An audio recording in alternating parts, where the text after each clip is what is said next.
जगन्नाथाय विद्महे वासुदेवाय धीमहि तन्नो विष्णु प्रचोदयात्। हे जगतर नाथ जगन्नाथ सर्वनियंता ईश्वर, तब चरणार बिंदरे प्रणाम जनाई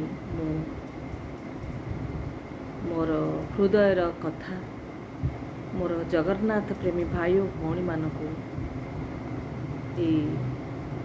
छोट प्रयास जारी रखी हृदयर कथा को व्यक्त करी।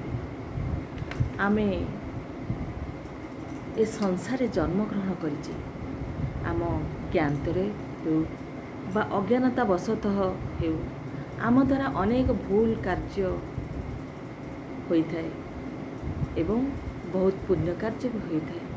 तेणु आमे सबुबले से परमात्मा के पाखरे प्रार्थना करिबा, हे प्रभु सर्वनियंता ईश्वर आम द्वारा जो भूल कार्य होइछि आम मृत्यु पूर्वर से गुड़िकर मृत्यु घटी जाऊ, आमे से दुर्गुण गुड़िकर समाप्त हो जाऊ।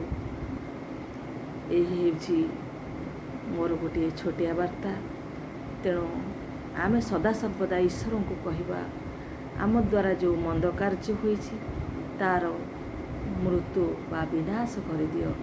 यह मोर गोटे छोटिया वार्ता। जय जगन्नाथ, जय पंचसखा।